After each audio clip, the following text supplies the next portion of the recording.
que os microfones fiquem desligados, né? Exceto de quem está apresentando, só para não atrapalhar a apresentação. Né? Os autores, eles poderão apresentar a tela, né? Podem mostrar slides, e os orientadores, eles não podem falar na apresentação, certo? Na fase de arguição, devido ao tempo limitado, que é 20 e 30 minutos, cada avaliador poderá dispor de 7, 8 minutos. Hoje, como temos apenas 2 avaliadores, né, eu aumento o tempo para vocês, né? Vocês podem ir para uns 15 minutos, 20 minutos, né?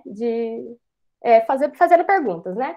Mas, como o tempo ele é curto de qualquer maneira, é bom que as perguntas elas sejam diretas, né? Claro, sem muita enrolação, né? E quando faltarem 2 minutos para a apresentação dos autores, eu vou avisar no chat que estão faltando 2 minutos, né? E todo o tempo ele será cronometrado por mim, certo? Bom, então, para começar as apresentações, né, eu vou chamar o primeiro grupo, que é a importância da aprendizagem de línguas de sinais, que é do Colégio Gênios. Quem vai apresentar vai ser a Gabriela Reines e o Pedro Pan. Né? Eu deixo a palavra com vocês. Né? Boa apresentação. Olá, boa tarde. Oi, boa tarde. Eu vou apresentar a minha tela, tá bom? Eu acho que o Comissão tá compartilhando aí, não tem como eu compartilhar também.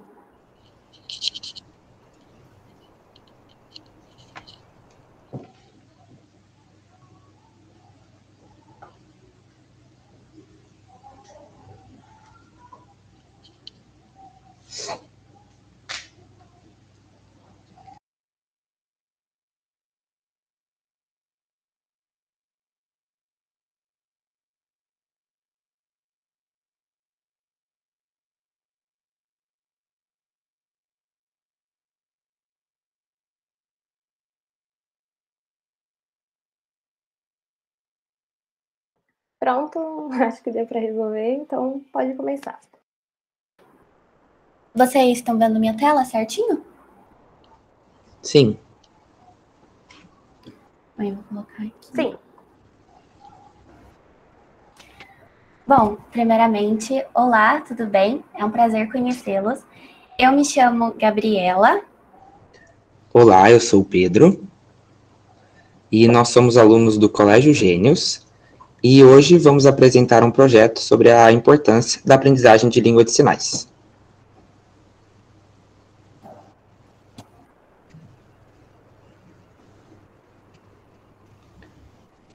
Pode mudar o slide, Gabi.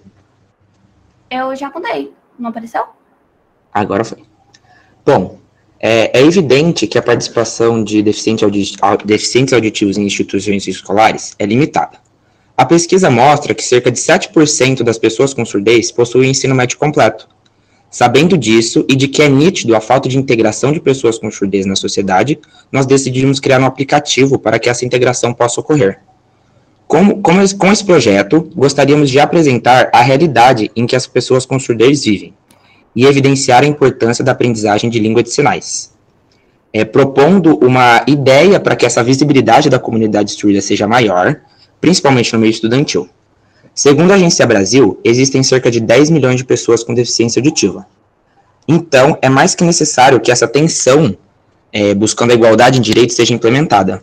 Ou seja, a gente cria uma visibilidade maior e a gente desenvolveu um aplicativo para que não só instituições escolares, mas como a sociedade, né, em si, possa ter conhecimento dele, para que haja uma integração maior da comunidade surda na comunidade social que a gente vive.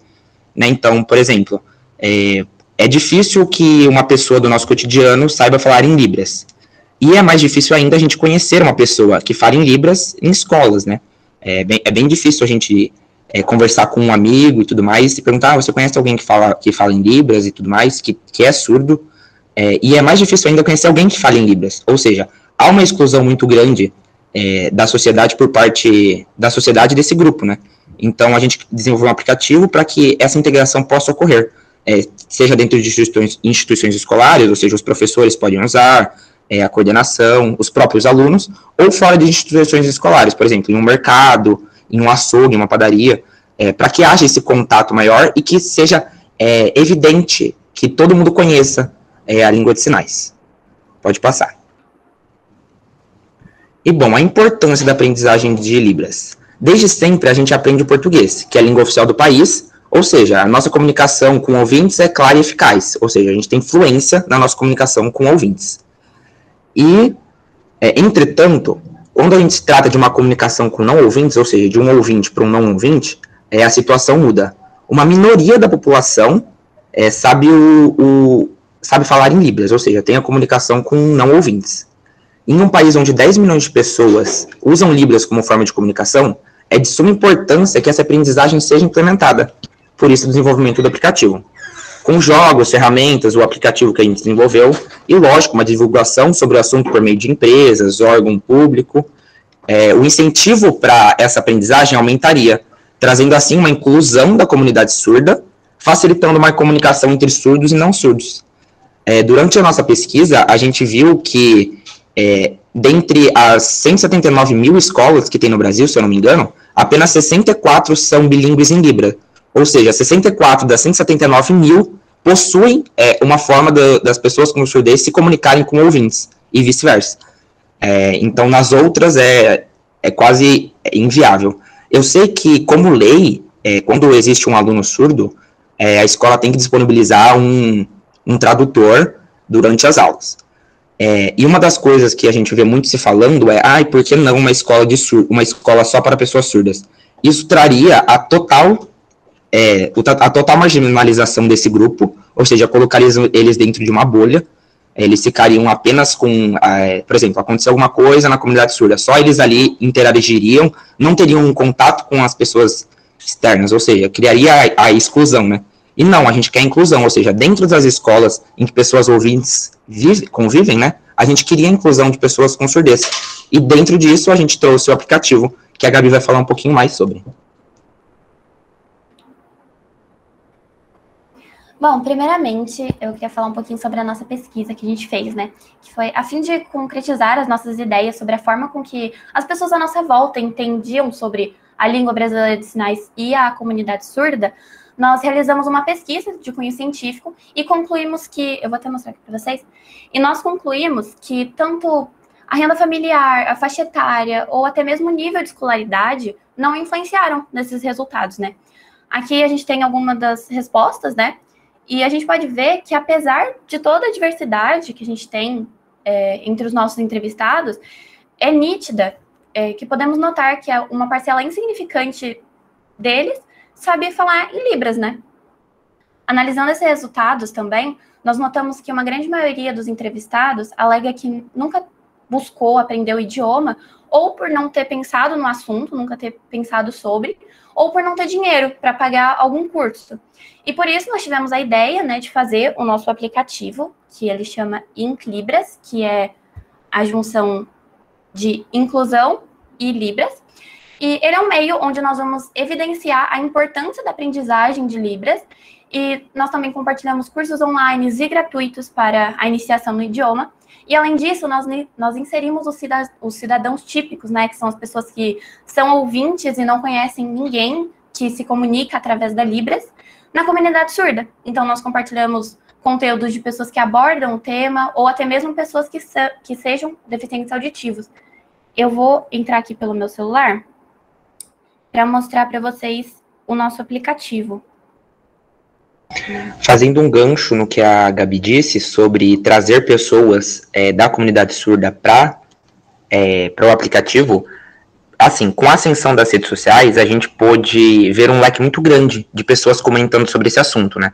Inclusive, a comunidade surda, ela vem ganhando mais espaço na nossa sociedade, e isso é muito bom. Ela vai compartilhar o aplicativo, enquanto ela compartilha, eu posso continuar a falar, mas a gente gostaria mesmo de trazer pessoas falando sobre o assunto, porque, falando de, né, porque tem o falando de, que é falando de dentro para fora, e falando sobre, né, então essas pessoas, elas falariam sobre o assunto, né, então elas trariam o que elas vivem, o cotidiano delas e tudo mais.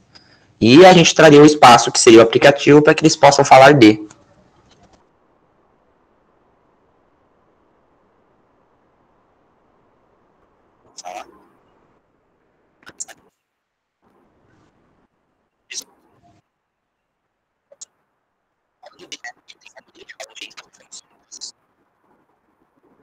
Conseguiu? A gente tava, mas sumiu depois, Gabriela, pelo menos Ela pra mim. sumiu agora aqui. Isso, eu ia falar. Calma aí.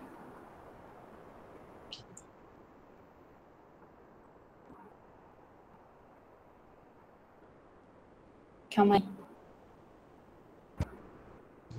Tá dando pra ir agora?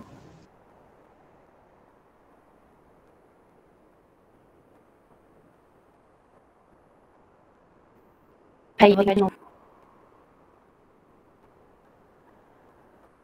Agora tá dando pra ver. Tá? Ó, esse aqui é o nosso aplicativo. E... Só um minutinho.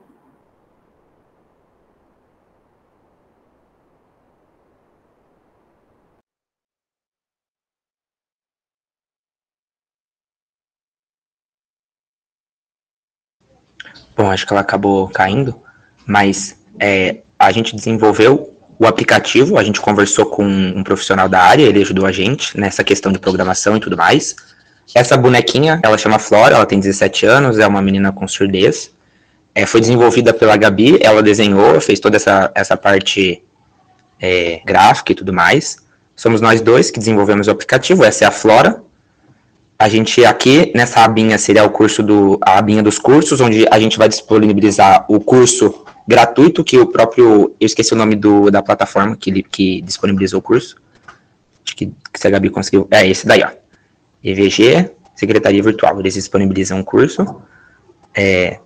E tem a barra que eu não consegui enxergar, qual que ela mostrou agora.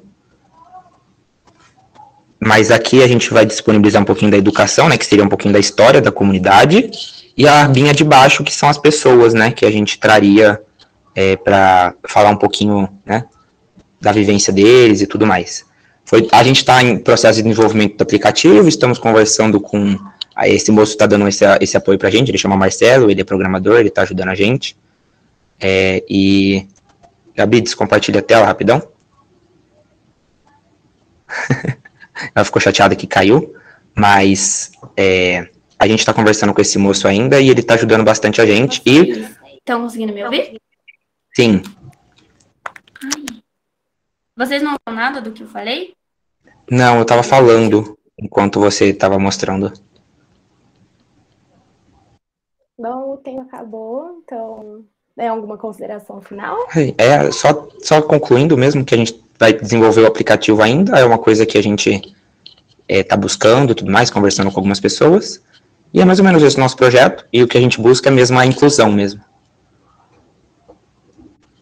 Certo, parabéns pela apresentação dos dois, o aplicativo é muito legal, né? Então, agora eu vou dar abertura para os avaliadores comentarem o que eles acharam, né? Lembrando que vocês vão ter 30 minutos para falar sobre, eu vou estar cronometrando. Então, pode começar pela Beatriz mesmo, certo? Obrigada, Ana Cristina. Boa tarde a todos e todas.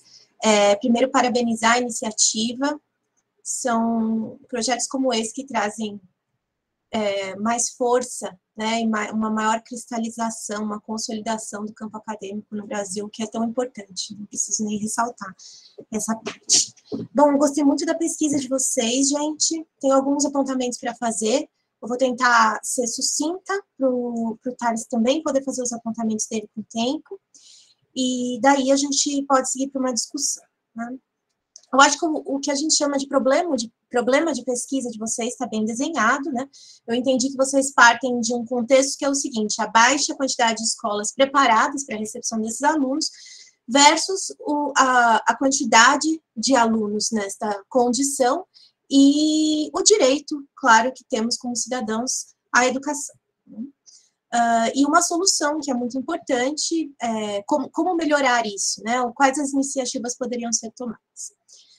Algumas coisas, porém, no relatório, no pôster, não ficaram muito claras para mim. Então, assim, a pesquisa, que vocês coletaram os dados, foi bem estruturado, foi bem organizado, mas eu queria saber quem foram esses entrevistados, por que esses foram selecionados e não outros, por que a amostra tem esse tamanho, foi porque vocês não conseguiram falar com mais gente, ou porque vocês decidiram que 35 era o suficiente?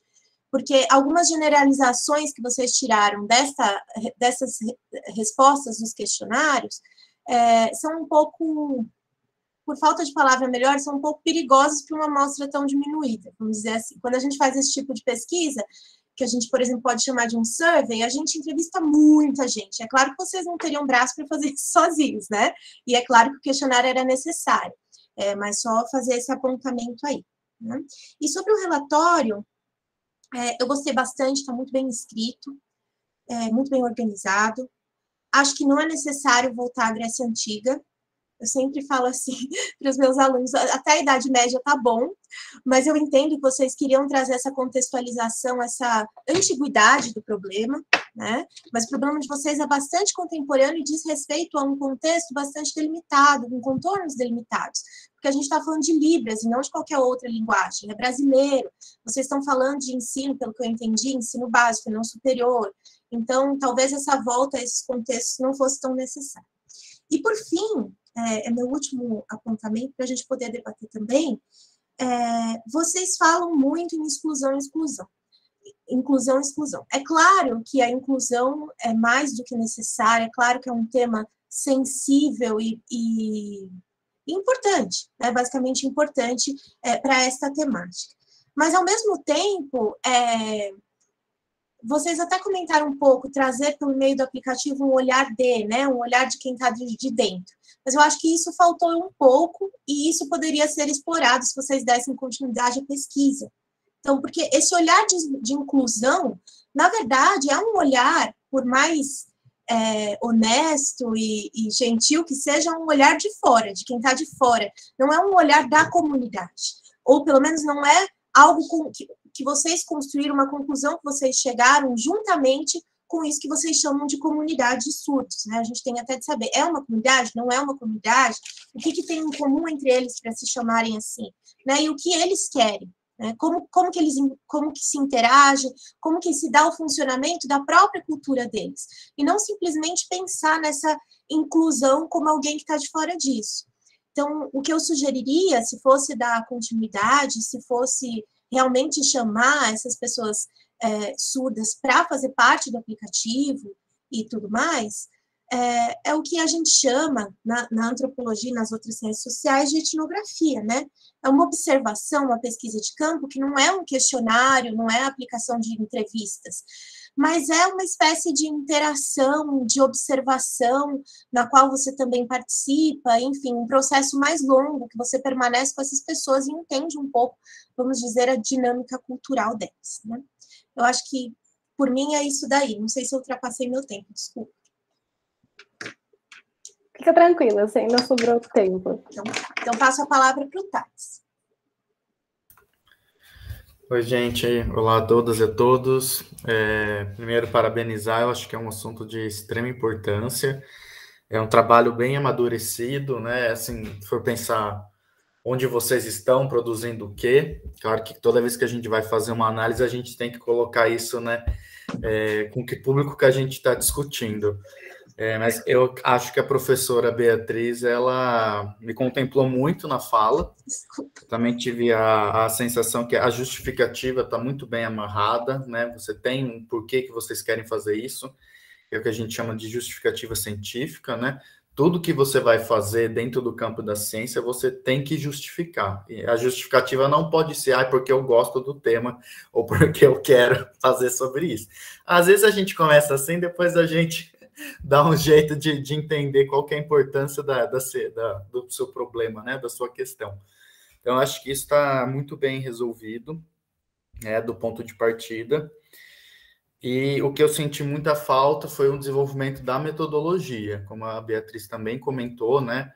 Porque vocês vão além da questão do aplicativo, vocês fazem um mapeamento prévio para entender como as pessoas se entendem por isso, né? E aí isso que é importante, da onde vêm essas pessoas, isso é sempre fundamental, porque eu escolhi essas pessoas para entrevistar, quem elas são, aí vem tudo, né? Faixa etária, onde mora, enfim, classe social, né? Dependendo do seu problema de pesquisa, claro, mas você sempre tem que localizar e justificar por que você está usando aquela amostra.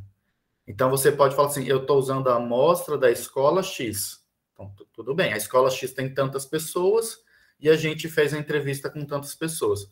Foi pelo Google Forms? Elas precisaram se colocar o nome delas ou foi uma pesquisa informal, anônima? Isso daí é extremamente importante, esse dado, né? Ou eu fiz com a cidade tal tem tanta população assim, tem essa população surda assim, então a gente passa a ter uma ideia do espaço amostral que você está trabalhando, né? Isso eu acho que é muito fundamental. E eu senti falta dessa descrição no trabalho final aqui. Não é o relatório, né? Eu não sei como foi dado o nome aqui. Acho que é o relatório. É o relatório mesmo. Porque vocês vêm da fundamentação teórica e aí vocês caem nesses dados, assim, sem fazer divisão, sem explicar um pouco por que... Aí até voltei e falei assim, opa, onde que está vendo esses gráficos aqui? Então, esse cuidado na estrutura do texto também é super comum, né? Enfim, como eu falei, eu acho que é um trabalho super amadurecido pela idade de vocês, pelo local que vocês se encontram. A gente, quando começa a trilhar essa questão acadêmica e da pesquisa, a gente aprende fazendo, né? Tem muitos manuais, mas a gente sempre aprende fazendo. E a outra questão que também a professora já tocou é o que vocês entendem por integração, porque é exatamente isso, é um pouco perigoso você colocar, existe os que estão integrados e os que não estão integrados. Em relação a quê? A sociedade normativa, que diz que as pessoas integradas são só as que escutam. Então, isso já é uma primeira quebra de paradigma, não colocar as pessoas que escutam como as pessoas normais. Eu tive a oportunidade de fazer 6 meses de Libras, e aí é outro desafio, porque depois que a gente para, a gente esquece absolutamente tudo, como qualquer língua, né? Se a gente não pratica, a gente esquece. E eu tive um relacionamento com uma pessoa que era professora de Libras, e eu passei a frequentar esses locais com ela, e eu me senti excluído, porque eu era o único que não falava Libras, né? Sabia falar oi, né? Bom dia, alguma coisa do tipo. E a gente percebe que muitas vezes eles não querem ser integrados nesse sentido que a gente está pensando. Já existem procedimentos, por exemplo, de fazer a pessoa colocar, né, um implante para ela escutar de novo, e muitos não querem. Porque é justamente isso, é você pensar que existe um padrão de sociedade e esse grupo precisa se integrar nele. Isso não quer dizer que esse grupo não é marginalizado, né? Não tenha todas essas consequências que a gente sabe que tem. Mas é uma discussão teórica que a gente tem que tomar cuidado para não colocar esse binômio dentro e fora. Tem que sempre pensar dentro e fora do que, em relação ao que, em qual contexto. E aí, por último, uma pergunta que talvez vocês não tenham resposta agora, isso não tem problema nenhum, né? A ciência ela avança mais com perguntas do que respostas. Quais são os limites do aplicativo de vocês? Eu sei que já existe um aplicativo. O meu professor de Libras ele não gostava muito, porque como todo tradutor, se perde algumas questões, né? Enfim, eu acho que isso é importante pensar, porque é uma iniciativa super bacana, né? Super interessante, super necessária, mas a gente sempre tem que pensar quais os limites do que a gente está pensando. É isso, gente. Obrigado pela apresentação, foi muito boa.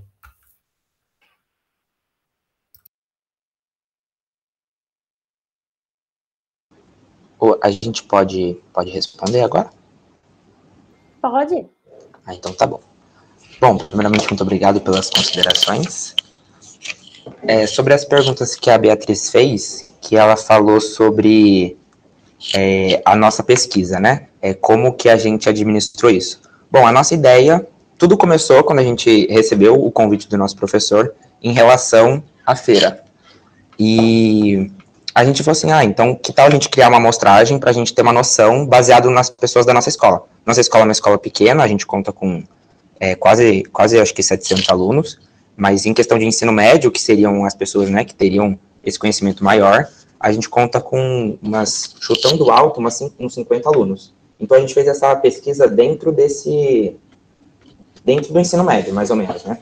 Então a gente disponibilizou o link, pediu para que as pessoas respondessem, e o nosso total foi 35 mesmo. Então a gente fez essa pesquisa dentro da nossa escola. Aí você também citou a questão da Grécia Antiga. Eu acho que até é uma questão de gosto, porque eu gosto muito dessa parte histórica e tudo mais, então acho que eu ir um pouquinho para trás foi uma questão que poderia mesmo ter sido revista, mas acho que é meio que também costume, sabe? Às vezes a gente vai conversar e tudo mais, acaba fazendo um gancho com isso, então acho que foi meio que costume. Você disse também a relação de exclusão e inclusão, sobre o que eu tinha falado sobre de e sobre, né? Quem a gente chamaria, como que funcionaria essa questão. Bom, essa fala de e sobre, eu escutei do Cortella, acho que a maioria de vocês conhece, que ele fala que falar sobre é falar de fora para dentro, ou seja, a gente tem uma noção do que a gente está falando e fala sobre, e falar de é você estar dentro dessa situação e fala de fora, ou seja, com experiências suas e tudo mais. A nossa ideia foi mais ou menos essa, sabe? Foi meio que puxando dessa fala, e depois de algumas outras pesquisas que a gente acabou fazendo, a gente trouxe essa meio que ideia de inclusão e exclusão.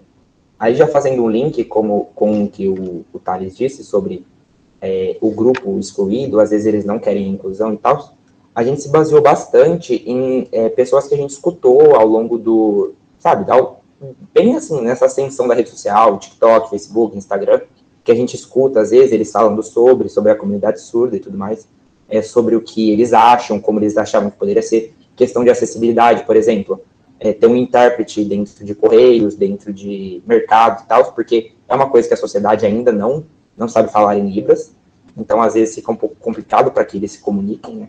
Então essa mais ou menos foi a nossa ideia. Então, a gente pode falar de uma comunidade em que há pouca integração deles na sociedade, e a nossa integração na sociedade seria essa mesmo, sabe? Todo mundo poder conversar com todo mundo sem que haja uma barreira muito grande, né?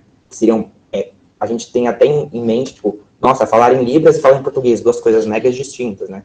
Só que o que muda é a forma com que você transmite essa informação, né?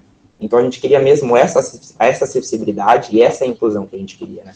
Só fazendo um último puxadinho, que depois a Gabi vai falar, sobre o que você disse dos gráficos e tudo mais. Quando a gente fez a gente estava fazendo a fundamentação teórica, a gente, lendo assim, a gente viu que encaixar o gráfico nesse momento traria um enriquecimento maior. Mas realmente, faltou mesmo esse apontamento de quem a gente buscou estudar, quem a gente trouxe, né? Só tá lá, 35 respostas, qual a sua idade? Então, acho mesmo que faltou quem a gente falou, com quem a gente falou, por que a gente falou e por que a gente escolheu essa linha, né? Agora vou deixar a Gabi falar. Vou botar aqui. Primeiramente, obrigada pelas considerações de vocês. Com certeza vai ser muito útil para as próximas apresentações que a gente vai fazer. E, continuando aquilo que o Pedro estava falando sobre relação de inclusão, é exatamente isso que a gente queria ter essa noção de que as pessoas, pelo menos as que a gente entrevistou, a maioria delas não sabia conversar em Libras e também achavam que era uma coisa muito distinta, ou uma coisa que, por exemplo, sabe, nossa, eu nunca vou precisar usar isso na minha vida, e acaba que a gente realmente, eu, por exemplo, não conheço nenhuma pessoa surda, e a maioria das pessoas que a gente entrevistou também não conheciam. E a nossa ideia com o aplicativo é, de fato, mostrar às pessoas que é possível aprender Libras, que elas não precisam ter muito dinheiro para pagar um curso extremamente caro, ou que elas não precisam ter um nível de QI muito acima do normal para conseguir aprender. E também, por exemplo, mostrar os cursos online e gratuitos que a gente falou para vocês.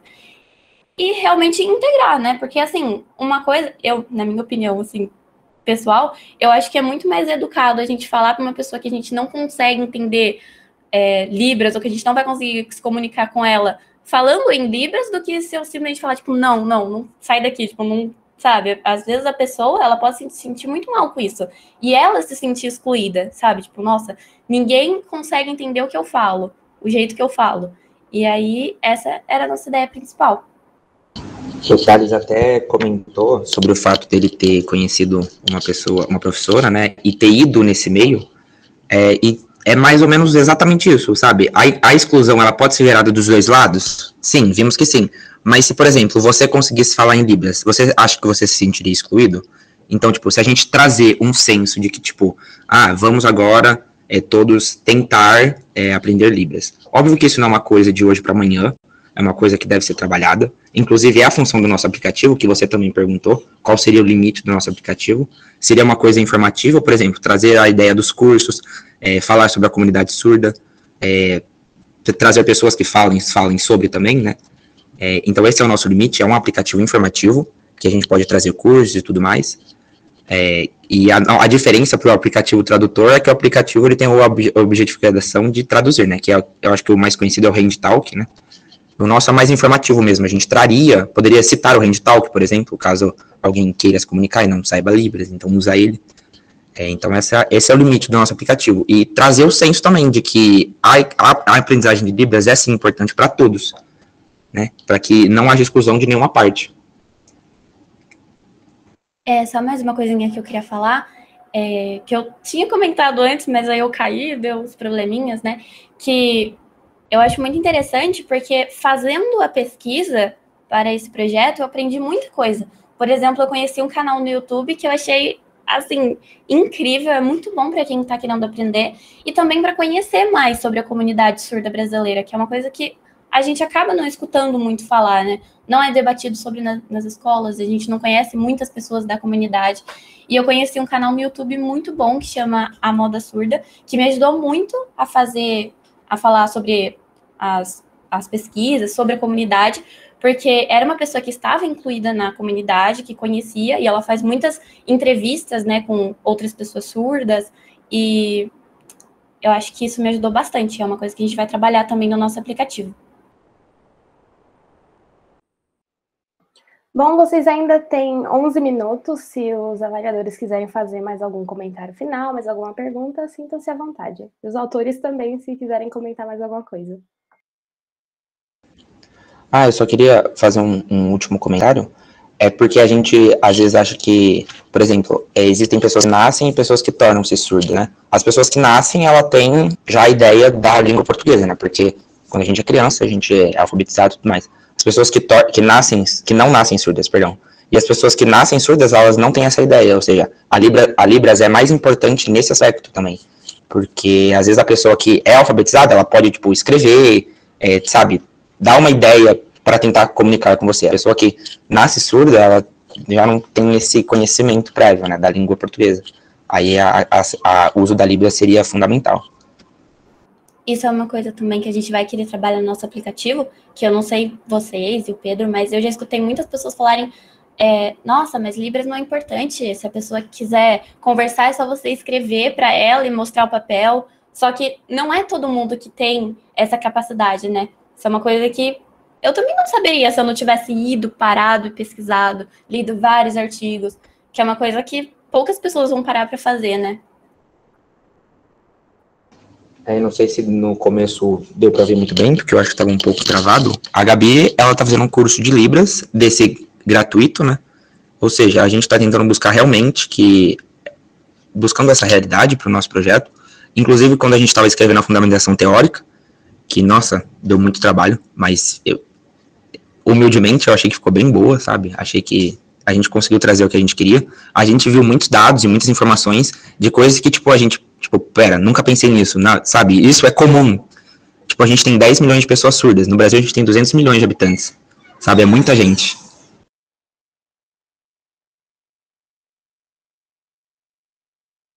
Bom, os avaliadores têm mais algum comentário? Eu estou bastante satisfeito com as respostas, os dois são muito articulados, muito argumentativos, fico muito feliz.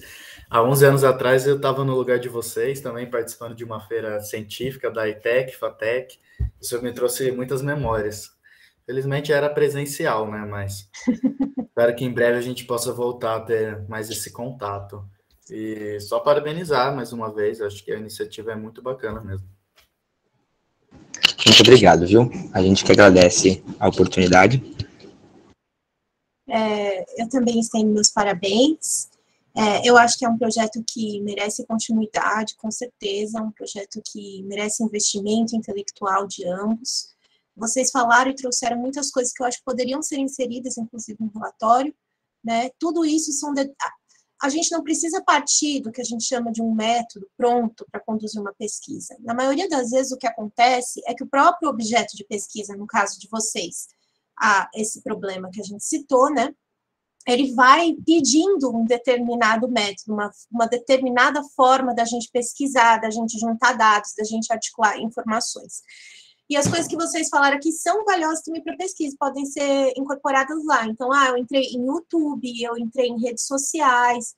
Pô, se vocês soubessem o tanto de pesquisa sobre isso que tem hoje na academia, né? Como fazer pesquisas em ambientes digitais, tem muita coisa sobre isso. Então, tudo isso é informação válida, e de fato, eu acho que eu e o Thales concordamos aqui, essa parte dos dados tem de estar bem escrita, assim, isso é essencial. Quem são essas pessoas? Agora vocês explicaram, é só colocar o que vocês explicaram lá dentro. De resto, está muito bom, vou indicar um texto para vocês que é um pouquinho difícil, mas é legal. Que é o do Maiani, que ele faz a etnografia dele entre os surdos, né, Thales? Você lembra desse texto, Etnografia Prática e Experiência? Eu pus aí o link para vocês.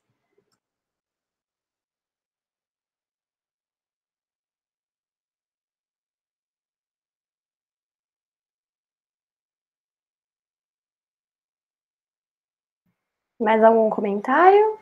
Uma pergunta, esse artigo, ele está publicado? Eu falo como mudo várias vezes. Outro dia eu fiquei 10 minutos falando mudo.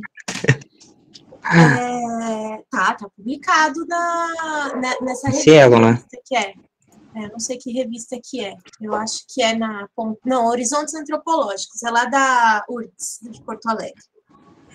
Nossa, parece bem bom. A Cielo é uma plataforma que reúne os artigos publicados. Ela em si ela não publica, né? Ah, sim, a gente usou bastante a Cielo para... É um dos principais portais de pesquisa, né? Cielo, Periódico Caps. Sempre vai encontrar muita coisa boa por lá. Mas muito obrigado, viu?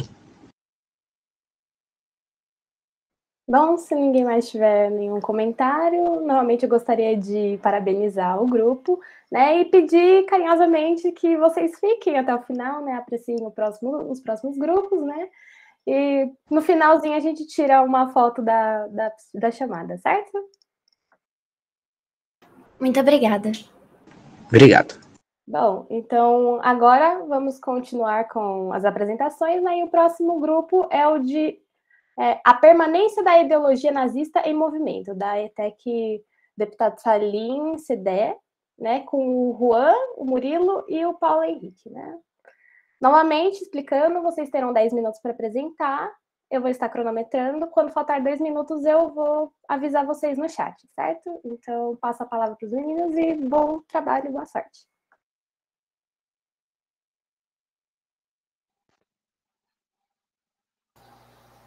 Certo, eu estou aparecendo? Sim. Estou dando para me ouvir? Estou dando para me ouvir, então. Boa tarde. Murilo também. Então,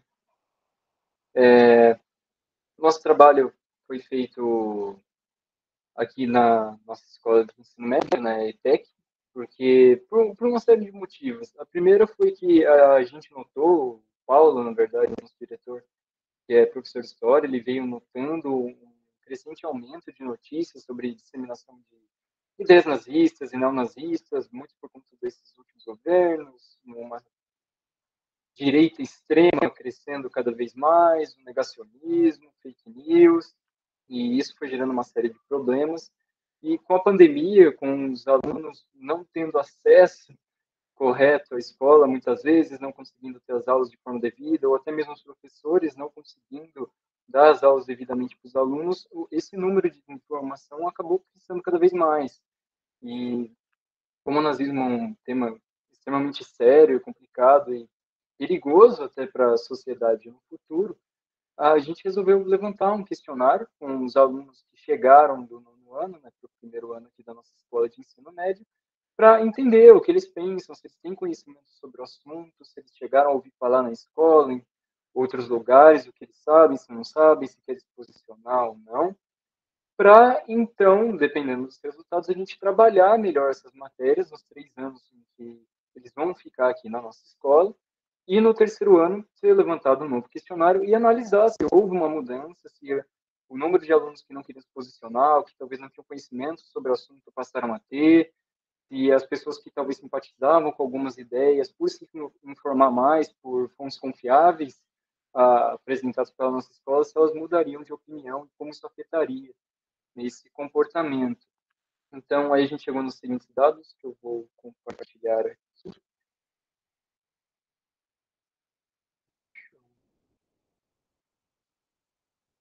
Está indo.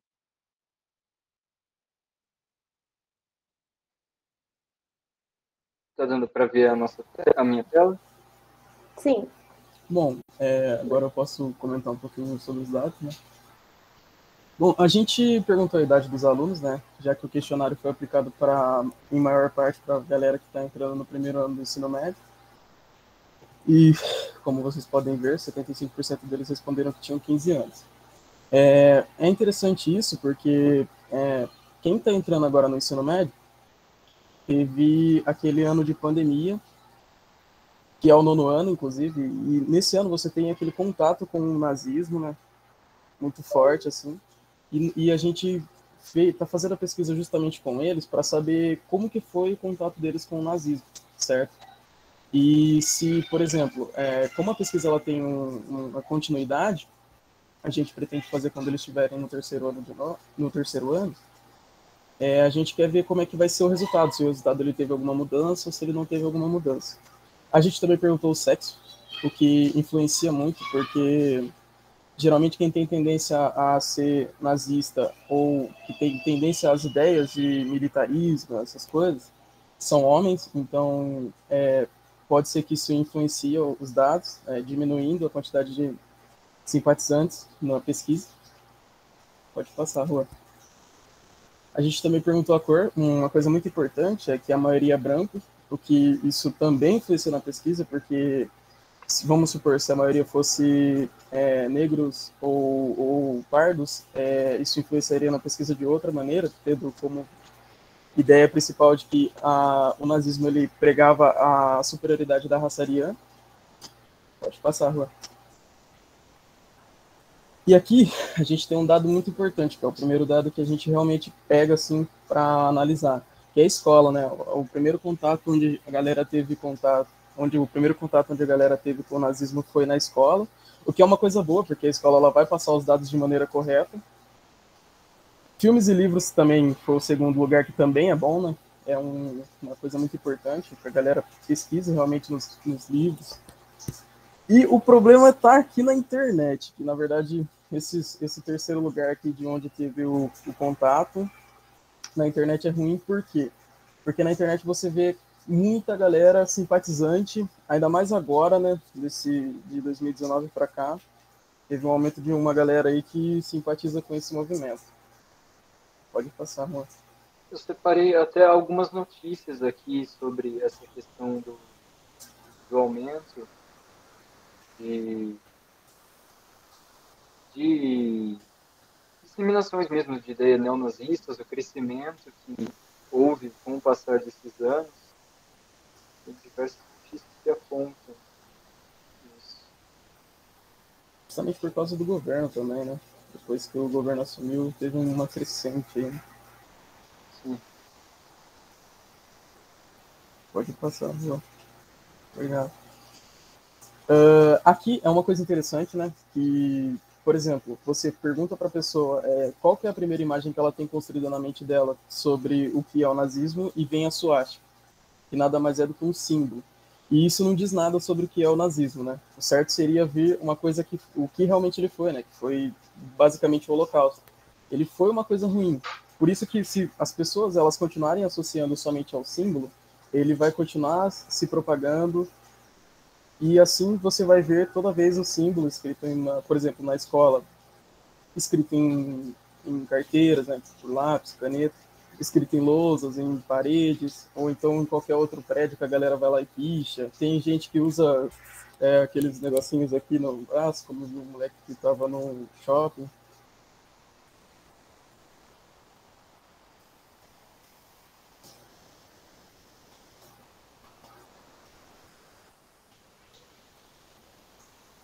Olha, o maluco tinha um símbolo da suástica na piscina, cara, que é uma coisa complicada, né?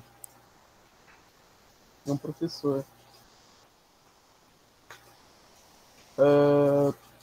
Aqui é a relação que eles tinham, certo? Aqui também é complicado, porque o que deixa a gente, assim, abismado são as pessoas que são simpatizantes e as pessoas que não têm opinião definida. Essa não opinião definida é complicado, porque essas pessoas podem não ter opinião definida justamente por conta que ou elas não têm conhecimento sobre o assunto, porque elas não tiveram acesso, ou porque elas tiveram o contato, mas elas realmente não ligam para isso. Como se fosse uma coisa simplesmente, meramente aconteceu e não vai influenciar nada na minha vida e ponto. O que também é um pensamento errado, porque se por acaso acontecer de novo, o que eu acredito que não vai acontecer, pode influenciar sim a vida das pessoas. As pessoas têm que manter essa preocupação e todas as gerações têm que passar uma para outra para poder continuar não existindo mais essa ideia. Pode passar, Rua. Então, aqui foi a galera que chegou a acessar algum site não nazista. 9% respondeu que sim, o que é uma coisa tanto quanto complicada. A maioria delas respondeu que foi por conta de curiosidade, mas tem sempre aqueles que a gente não sabe exatamente se está falando a verdade, se respondeu com sinceridade, ou aquelas pessoas que simplesmente acessaram alguns sites e dizem como sendo neonazistas, mas na verdade são só sites de pesquisa mesmo. Então, nesse ponto aqui, a gente não consegue ter uma clareza do que exatamente aconteceu com essas pessoas. Se elas acessaram justamente por curiosidade, pesquisando sobre o assunto, ou se elas acessaram querendo simpatizar com ele, ou se simplesmente elas acessaram e sem intenção nenhuma, só para ver realmente como é que era. Pode passar, Juan.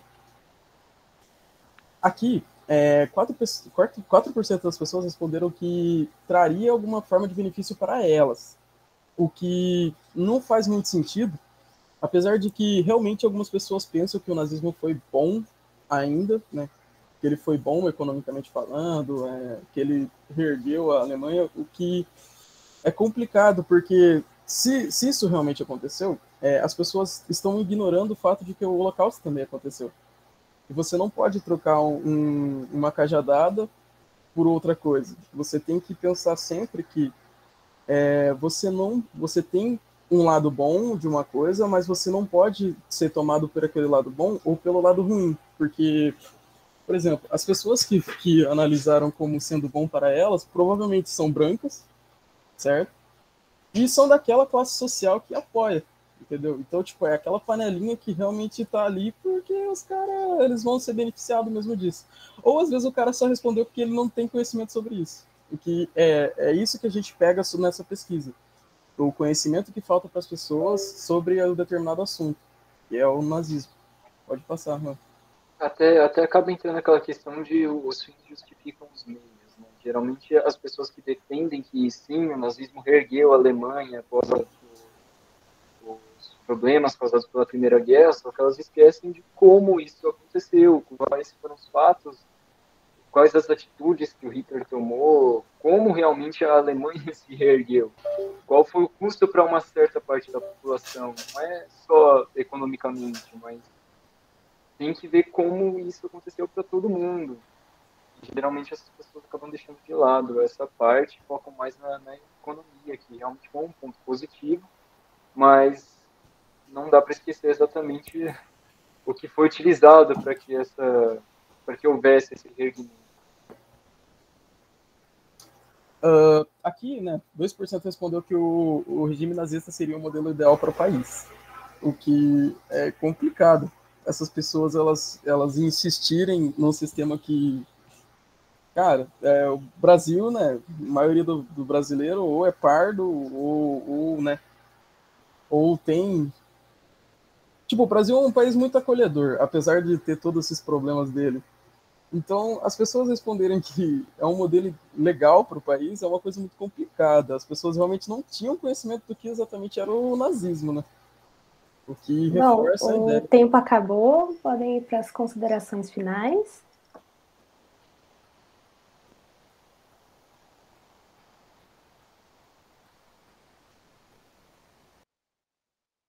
A consideração final é que, apesar de ser um número pequeno, a gente acabou identificando que há, sim, pessoas aqui na nossa escola que, como mostra ali, talvez por desinformação ou por curiosidade, talvez por ignorar alguns certos fatos, tendem a ter essa admiração e simpatia pelo movimento nazista. E a ideia, então, já que a gente identificou esse problema, é ir tratando ele ao longo dos anos, que esses alunos vão permanecer aqui nas matérias de ciências sociais, história, geografia, sociologia e filosofia. Bom, parabéns para o trabalho dos dois, um trabalho muito interessante, né? Uma temática bem curiosa, né? Então, agora eu vou passar a palavra para os avaliadores. Dessa vez o Thales pode começar, certo? Vocês terão 30 minutos, fiquem à vontade para fazer os comentários.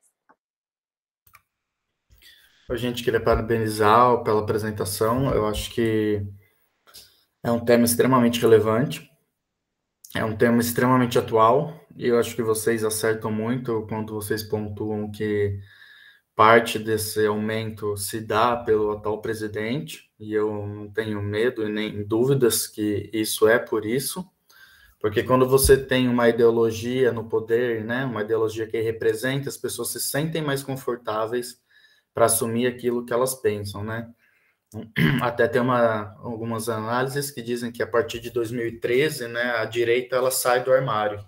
Então você tem um crescimento da direita a partir da jornada de junho, que começou como uma pauta progressista e no final acabou no impeachment, que eu prefiro chamar de golpe de Estado da presidente Dilma, né? Então você tem um fortalecimento da centro-direita com Temer e depois a gente vai para a direita distante com o Bolsonaro. Eu acho que isso é uma coisa que a gente tem que debater muito sobre o papel do nazismo. Agora tem umas questões que eu queria ponderar. Primeiro, eu acho que o texto está muito bem escrito, ele está muito bem estruturado. Eu tomaria cuidado um pouco com a discussão dos resultados. Eu acho que até os dados, ele está bem articulado, ele está bem estruturado. O problema é que é uma análise, às vezes, muito pequena para a gente tirar conclusões tão grandes. Então, eu sinto que ele é uma análise preliminar, que acho que já indica muita coisa, né? E que precisaria, então, expandir esse universo de análise para poder falar, né, a representação dos dados. E aí eles trazem os dados, mas normalmente os dados não necessariamente trazem as motivações das pessoas, né? Isso que é uma das questões do survey. Você tem os dados numéricos, e aí depois você pode partir para entrevistas, para entender exatamente por que aquela pessoa disse, por exemplo, por que ela acha que o regime seria bom ou não, né? Então pode ser desde desinformação da pessoa, ou porque ela ouviu a família falando, ou porque ela realmente é simpatizante, e pronto, né?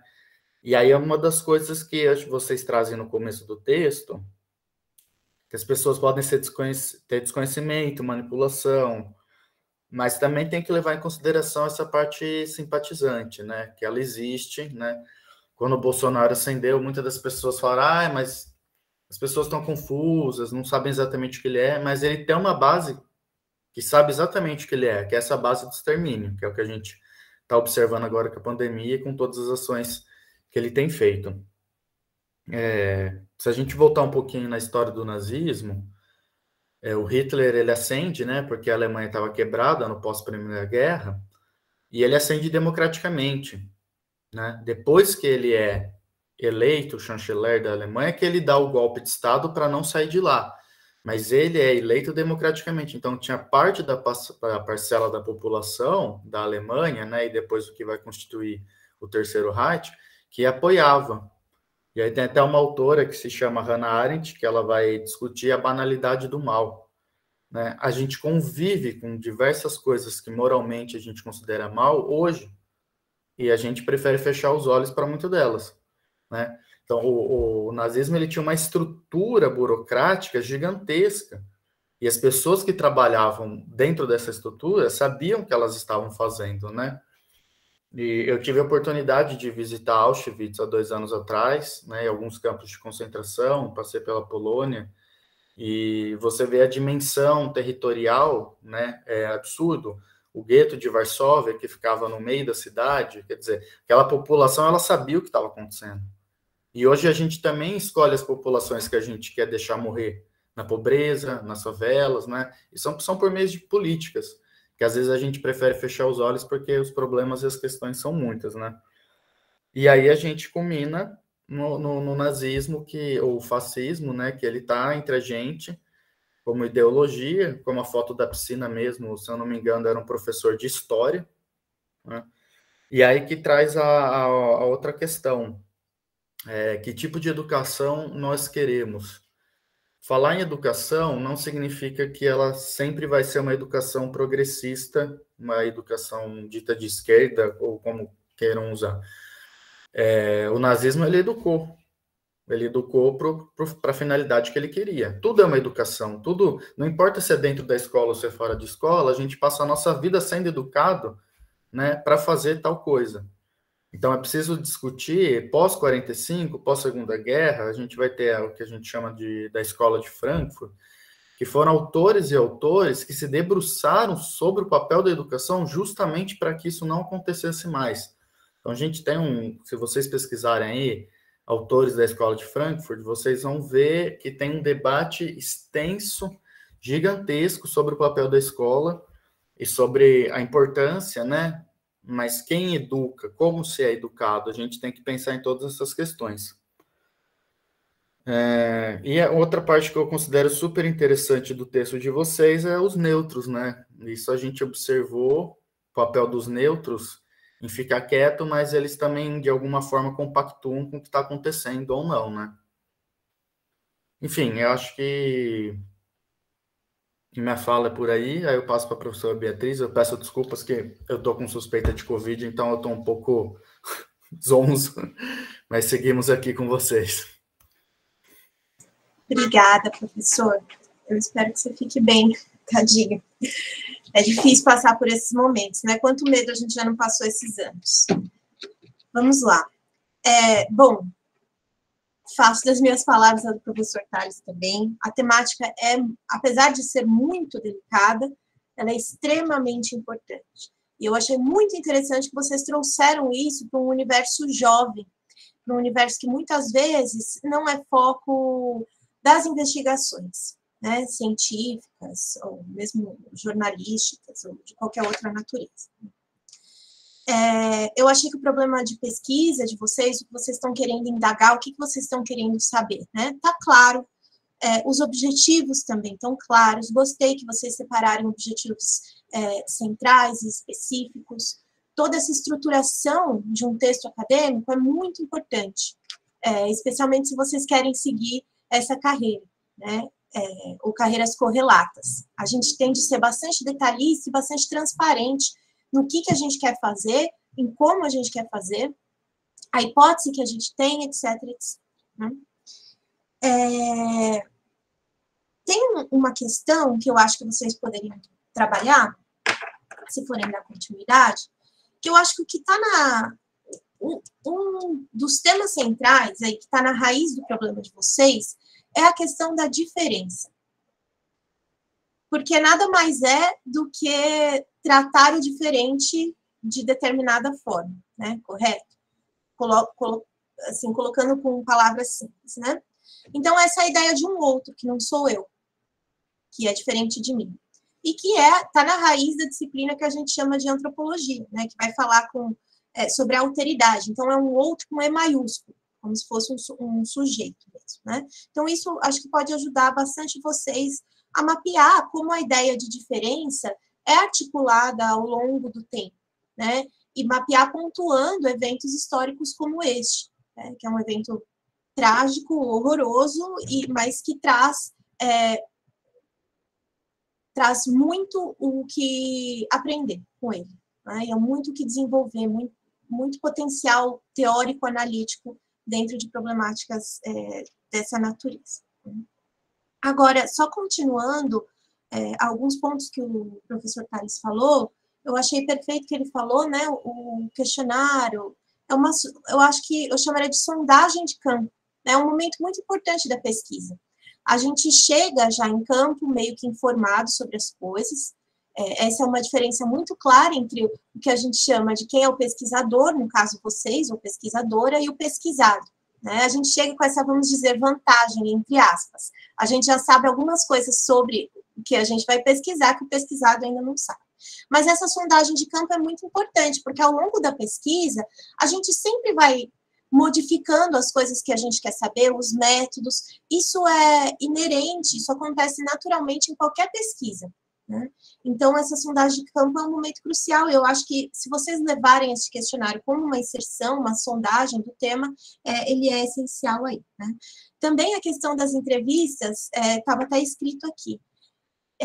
Eu acho que o questionário seria uma etapa, e entrevistas que a gente chama em profundidade, ou mesmo, vamos dizer, rodas de discussão, que a gente chamaria mais nas ciências sociais de grupo focal, ou seja, você vai pegar uma série de pessoas aí, com condições parecidas, ou um grupo diversificado, tem uma série de regras e métodos para seguir isso, e vai colocar elas para discutir sobre o tema com um mediador, né? Alguém que faça essa mediação.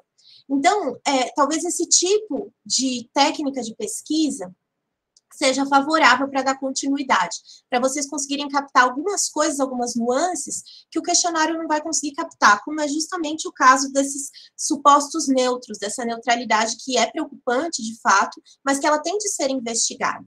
Né? É muito difícil, com esse tema, a gente buscar guardar os juízos de valor para a gente. Não acho nem que a gente deva fazer isso.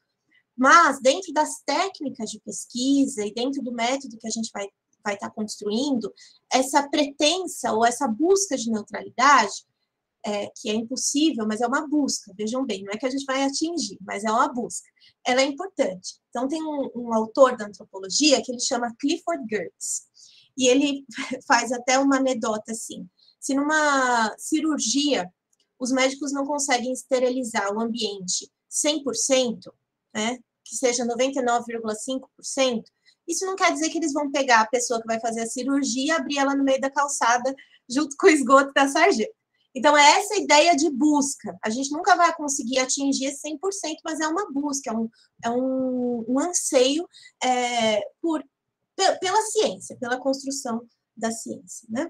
E, por fim, acho que o que eu tenho a falar também vai de encontro com o que o professor Tales falou, que é o papel da educação. E a educação, ela, de fato, não se dá apenas no ambiente escolar. E ela se dá também por uma via muito importante, que é a via da família, e que pode ser investigada aí no caso de vocês. A família, muitas das vezes, vai ser determinante para certos posicionamentos políticos ou para certos rompimentos políticos. A gente sabe isso por experiências pessoais, de amigos, quantas famílias não foram, né, prejudicadas, né, essa pretensa harmonia familiar por governos novos, como esse governo, quantas brigas não surgiram. Né? Então, a família é um local, um locus de educação muito importante, e que eu acho que vai trazer resultados importantes se vocês investigarem isso com entrevistas em profundidade, que é sentar mesmo, talvez fazer um roteiro de entrevista, mas deixar aquele entrevistado falar, né, sem ficar levando ele para um caminho ou para outro. Tá? E daí, por fim, eu acho que seria legal também vocês identificarem, nesse sentido da família e da educação, os principais agentes envolvidos, que vocês já começaram a identificar. Então, a gente tem, por um lado, professores, que são super importantes, né, porque eles vão ser responsáveis por essa educação escolar, mas a gente tem a família, que é super importante, os próprios alunos, a gente tem as redes sociais, a gente tem as mídias. Então, é buscar entender, eu acho que deixar claro isso mais no relatório, que é buscar entender a interação entre esses diferentes, que a gente chama de agentes, que vocês acabaram mapeando, não só no relatório, mas também na fala de vocês. Né?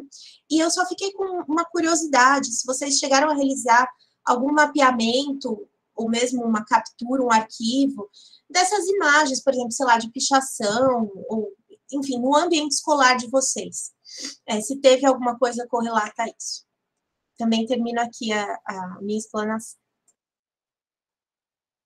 Na verdade, quando a gente realizou o questionário, não tinha nada na nossa escola registrado assim, em fotos, mas acabou acontecendo, inclusive, agora há pouco tempo, que a gente tem um painel lá, onde foi feito recentemente na nossa escola, destinado para os alunos desenharem mesmo, fazer as artes, e aconteceu de em um desses painéis algum aluno fazer uma suástica. A gente não chegou a registrar, porque foi algo rápido. Mas foi depois da pesquisa de vocês? Foi depois da pesquisa. Tá, porque agora no fim vocês do veem, ano, é uma inserção de vocês no campo também. Talvez vocês tenham interferido, isso não é interferir de uma maneira pejorativa, Sim. mas a nossa presença como pesquisador, ela também modifica as ações, né, que a gente vai... Sim. E também sobre a família, já foi sugerido para a gente, também é uma coisa que a gente está pensando para tentar aplicar, já que é um trabalho contínuo, né? Vai até o 3º ano com essas pessoas que respondem esse questionário, que é talvez encontrar pessoas que realizem palestras sobre o tema na nossa escola, e a gente poderia abrir não só para os alunos, mas também para os familiares, os pais ou os responsáveis, os pais, pode ser avós, tios, e para passar mais informação mesmo, porque a gente identificou que muito do primeiro contato, 10% do primeiro contato de algumas das pessoas foi com a família, então trazer eles também para obter novas informações sobre o assunto é interessante, é algo que a gente vai tentar trabalhar aí com os professores para encontrar essas pessoas e trazer para a nossa escola e aumentar a informação.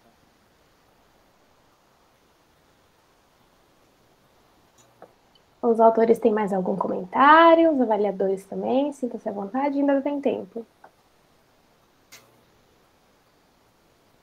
Murilo, eu acho que eu já fui.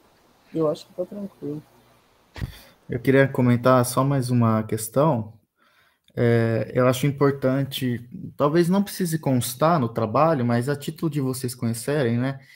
A América Latina, ela recebeu muito nazistas depois que, né, foi decretado o fim da Segunda Guerra. Muitos governos daqui, eles receberam de modo ilegal, né, esses nazistas. E isso explica um pouco porque a gente tem células nazistas, né, desde a década de... Bom, a gente teve, junto com o nazismo, a gente já tinha, né, algumas células nazistas aqui. Tem até um documentário que chama Menino 23 ou Menino 43, que é sobre uma fazenda que tinha esses aspectos nazistas, os tijolos tinham as suásticas desenhados, né? Então, essa história de entender como que o nazismo e o fascismo ele se dá na América Latina eu acho bem interessante. Ao mesmo tempo, né, que vocês trouxeram a questão da raça ariana, no pé da letra, eu sou branco no Brasil, na Europa eu sou latino-americano. Então, assim, os nazistas europeus, eles dão risada dos nazistas latino-americanos. É uma coisa, assim, chega até a ser muito contraditória, porque o branco brasileiro não é o branco europeu. Isso, assim, não tem nada a ver. Eu tive a oportunidade de morar 3 meses na Alemanha, agora eu voltei, estou mais 3 meses, vou ficar 1 ano e pouco, e eu não sou reconhecido como branco, embora no Brasil eu seja reconhecido como branco em qualquer lugar. Isso é incrível. E como vai se redefinindo o que se entende por nazismo e fascismo, né, de acordo com o local e o tempo. Isso é uma coisa que é importante ter em mente, mesmo que não incorpore na pesquisa ou na teoria, mas é interessante perceber isso. E também tem 2 outros filmes, um sobre a própria Hannah Arendt, né, que ela vai escrever sobre o pós-nazismo, e o outro é Hirschman em Jerusalém, se não me engano, que é os judeus pós-Segunda Guerra vão até a Argentina para sequestrar uma das cabeças da célula nazista para levar para Jerusalém para ser julgado pelos crimes que ele cometeu, né? E conta muito essa história de como tem esse desenvolvimento na América Latina dos nazistas. Eu acho que vale a pena assistir os 2 em conjunto, inclusive, porque um termina e o outro começa como se fosse uma sequência, embora eles não tenham nada a ver de produção, mas a história é uma sequência só, vale muito a pena.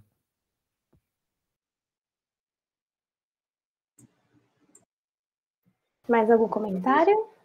Agradeço a recomendação. Bom, se não houver mais nenhum comentário, né, vou parabenizar mais uma vez os meninos, o trabalho excelente, e vou dar início ao próximo trabalho, que é o Aprendendo com o Futuro da ETEC de Hortolândia, né, que é com as meninas Jennifer, Milena e Isabela, né. Explicando mais uma vez, a apresentação ela vai ter 10 minutos, vocês terão 10 minutos para apresentar. Eu vou cronometrar tudo, quando faltar 2 minutos, eu começo a avisar vocês sobre o tempo, certo? Após isso, a avaliação dos avaliadores vai ser de 20 a 30 minutos. Então, né, boa sorte e passo a palavra a vocês. Primeiramente, boa tarde, queria cumprimentar a todos. Eu sou a Jennifer, do projeto Aprendendo com o Futuro. Hoje a integrante Milena ela não pôde comparecer, nós chegamos também um pouquinho atrasadas por conta que o nosso horário é integral, então a gente chegou em casa mais ou menos a 4h30. E eu vou começar a apresentação e vamos nessa.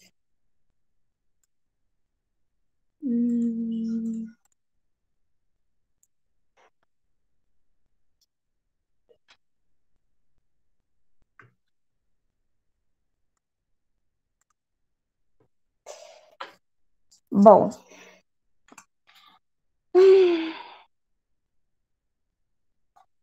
o conhecimento, ele é imprescindível ao ser humano. Quando nós temos um problema, não é através da falta de conhecimento que nós vamos resolver ele. Então, quando a gente pensa sobre conhecimento, a gente pensa sobre algo que é um pouco indefinido. Como que você mede esse conhecimento e como que você tem a certeza que alguém tem conhecimento? Nesse contexto, a gente tem a escola e a gente questiona, para que a escola serve? A escola, ela surge num contexto de mudanças sociais, principalmente por causa do setor trabalhista, que começa a exigir que as pessoas tenham uma maior qualificação. Então, a gente cria uma escola para preparar essas pessoas para o ambiente de trabalho. Só que, e se esse contexto de mudanças muda e a escola não muda junto com ele? Será que não tem algo errado nisso? Porque se a escola, ela serve como um espaço social para você se interagir com outros indivíduos e você se preparar para enfrentar esse mundo na questão da cidadania, principalmente, porque a escola ela nos dá uma base para a gente ser um cidadão e ela tem muita influência na formação do nosso caráter, porque nós passamos muito tempo na escola. E se o contexto social em que a escola está inserido muda, a gente precisa fazer algumas modificações. Porque o ambiente de trabalho, atualmente, ele não exige apenas um profissional que tenha conhecimento técnico. O comportamento, ele está sendo muito mais exigido atualmente. Atualmente, você precisa ter competências comportamentais que são extremamente importantes para você ter um bom desempenho no seu ambiente de trabalho, não só no ambiente de trabalho, mas para a sua vida em questão, em totalidade. E aí a gente questiona, onde estão as pessoas incríveis nesse mundo? Pessoas incríveis, elas estão em todos os lugares. Só que quando a gente para pensar, a gente percebe que muitas pessoas abandonaram a escola, muitas pessoas não têm oportunidade de desenvolver as capacidades que elas têm, porque todas as pessoas têm habilidades diferentes, dons diferentes, e às vezes a pessoa abandona a escola, abandona um ambiente que ela poderia utilizar para se desenvolver, e ela não consegue ser essa pessoa incrível. Mas por quê? Às vezes a escola, ela acaba fazendo com que as pessoas se sintam mal, porque elas não conseguem atingir um determinado padrão, elas não conseguem se encaixar, e isso é uma coisa triste, é extremamente triste, porque quando você analisa dados, você percebe que 4 milhões de pessoas abandonaram a escola em 2020, ano passado. 4 milhões de pessoas. O que essas pessoas estão fazendo agora? Onde essas pessoas estão? E o que a gente pode fazer por elas?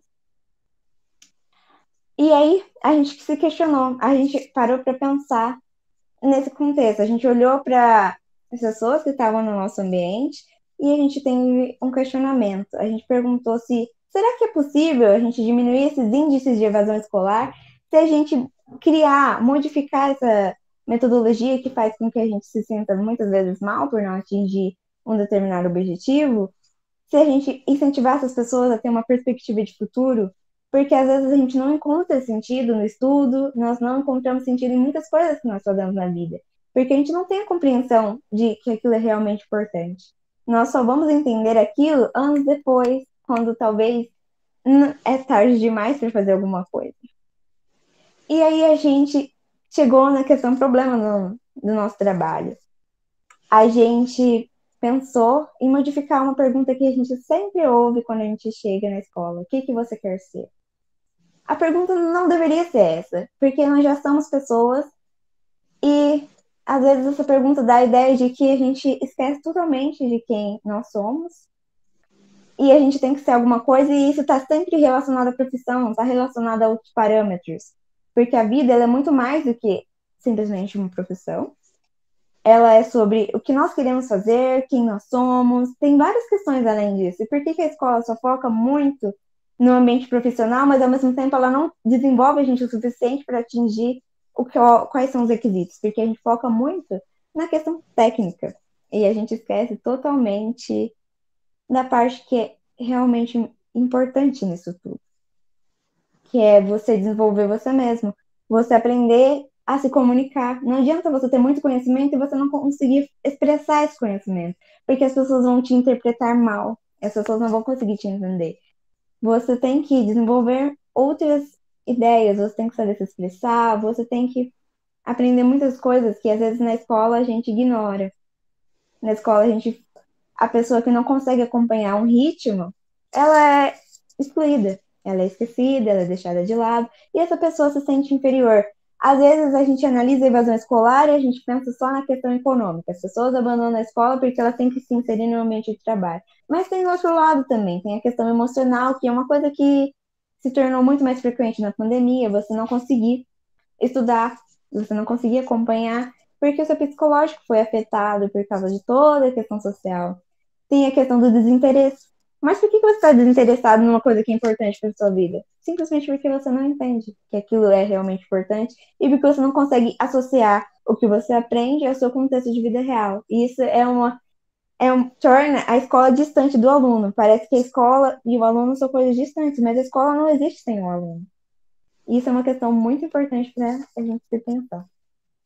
E agora eu vou passar a palavra para a Isabela um pouquinho, para ela falar sobre essa questão. Boa tarde, me desculpe não ter me apresentado antes. Bem, eu sou a Isabela, né? Como a Jennifer já disse, e eu vou falar mais um pouco adiante.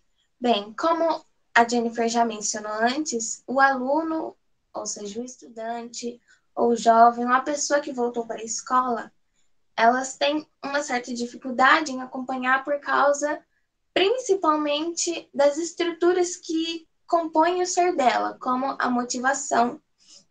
Ou também isso pode estar relacionado ao ambiente interno e externo, como a sua comunidade, ou como a estrutura da sua família, ou a renda da sua casa, os problemas pessoais, enfim.